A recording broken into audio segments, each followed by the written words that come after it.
Good evening, visitors. Welcome to the Australian War Memorial's last post ceremony. My name is Chris Weidenbar, and joining us today from the Royal Australian Air Force is Squadron Leader Michael Spencer. We warmly welcome the family of Lance Corporal William Edward Colenso, whose story will be told shortly. We are also honoured to acknowledge Mr. Pat the Cope Gallagher, Deputy Speaker, Parliament of Ireland, Mrs. Anne Gallagher, and the accompanying delegation. We welcome the veterans who have served, those that are still serving, and the families that love and support them. We acknowledge the members of RSL and Services Clubs Association, RSL Victoria, and RSL Queensland who are watching the broadcast of this ceremony across Australia. This evening, we also particularly welcome those members of the RSL and Services Clubs Association who are in attendance with us. During this evening's ceremony, wreaths will be laid at the base of the pool of reflection by family, visitors, and by students on behalf of the following schools. From New South Wales, Petersham Public School. From South Australia, Norwood Morialta High School, Senior Campus, McGill. And from Tasmania, Tasman District School, Secondary Department, Nubina. I invite all those who are able now to please stand and join in singing the National Anthem.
Thank you. Students and those who need a seat, please do so.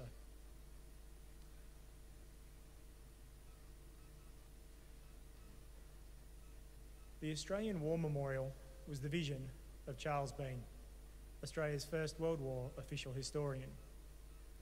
Bean landed with the Australian troops on Gallipoli and stayed with them at the front through to the end of the war. The idea of this national memorial and museum came to him at Pozières, France, in the depths of the bloody fighting of 1916. Bean's idea was that this would be a place where families and friends could mourn loved ones buried in faraway lands. It would also be a place that could help all Australians understand what these men and women had endured and what they had done for us. Bean's vision, to which we remain true, is best expressed as inscribed in the entry to the memorial's galleries. Here is their spirit, in the heart of the land they loved, and here we guard the record which they themselves made. Tonight we will read the story behind just one of those on the Roll of Honour, which lists the names of more than 102,000 men and women who have given their lives for us in war and operations for more than a century. But first, we present a lament, Flowers of the Forest. Wreaths or floral tributes will now be laid at the base of the pool of reflection.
Today, we remember and pay tribute to Lance Corporal William Edward Colenso. William Colenso, known as Bill to his family and friends, was born on the 27th of June 1911 in the Sydney suburb of Paddington, the eldest son born to William and Winifred Colenso. William worked on the Sydney trams, was married to Hilda, and at the time of his enlistment, lived in the Sydney suburb of Kingsford.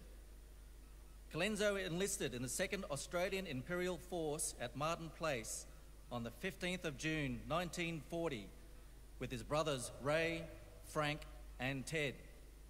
The four brothers joined the 2nd 18 Battalion and served together on the Malay Peninsula and in Singapore.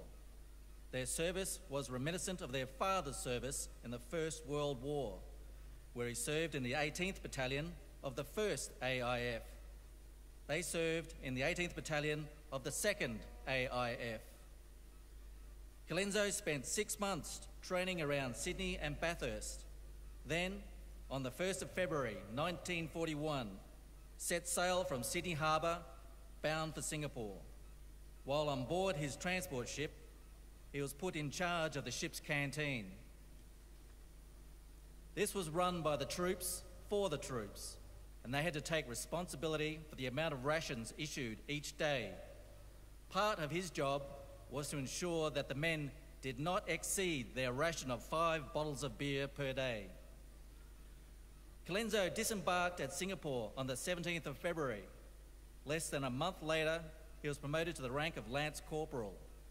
Colenso and the 2nd 18th Battalion did not stay in Singapore, but moved north to spend 1941 training in the steamy tropical conditions of the Malay Peninsula at Port Dickson, Seremban and the Jerun Lawang.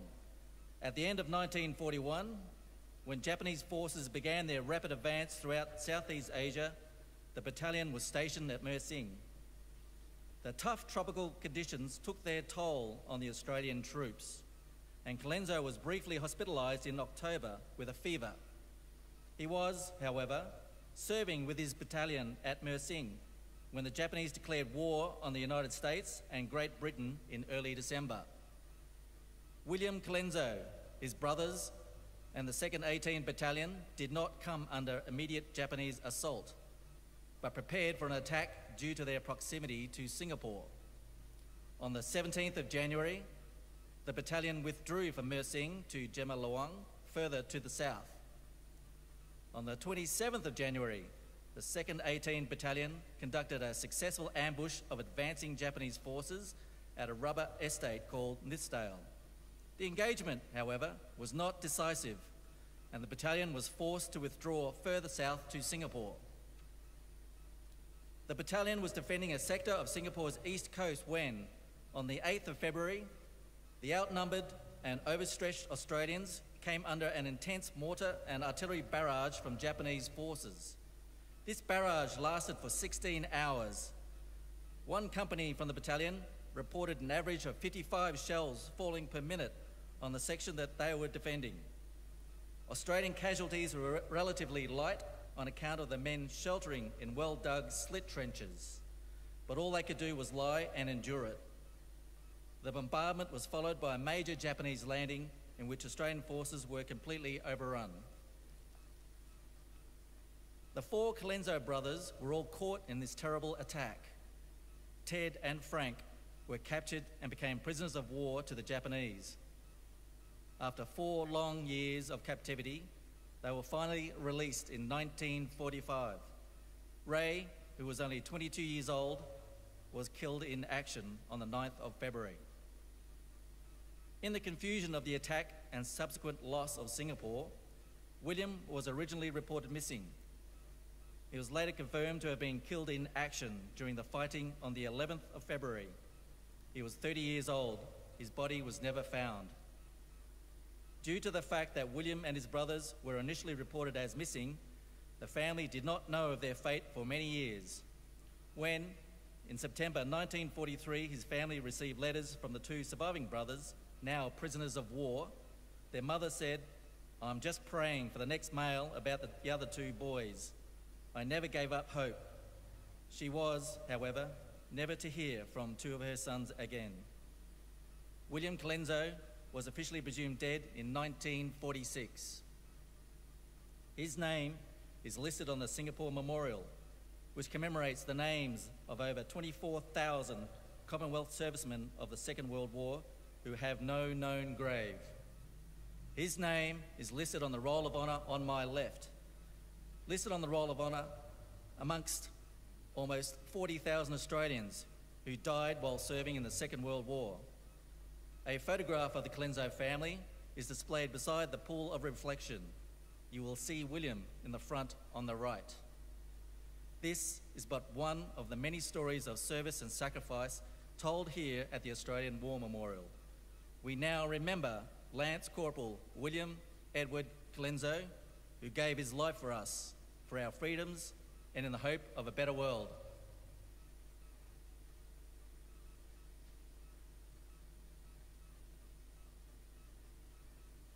Please stand for the reading of the ode and the sounding of the last post.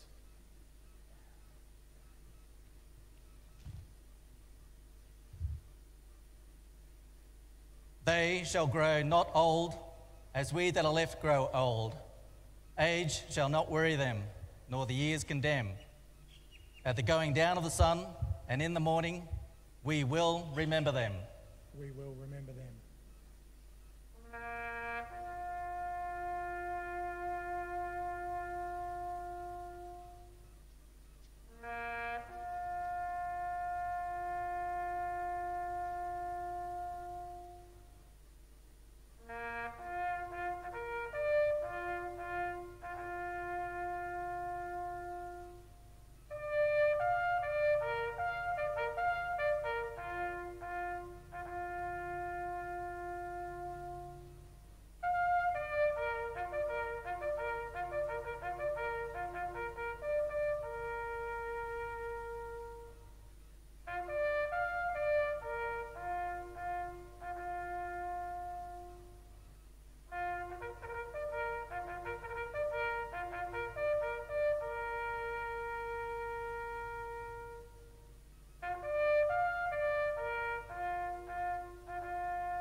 Lest we forget. Lest we forget.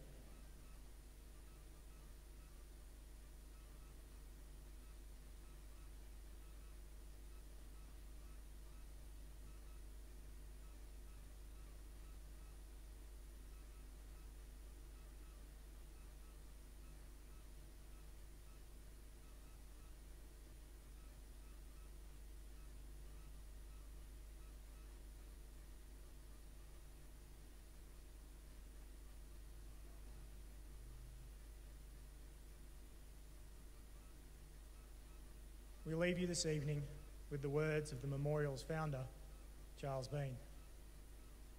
Many a man lying out there at Poziere or in the low scrub at Gallipoli, with his poor, tired senses barely working through the fever of his brain, has thought in his last moments, well, it's over.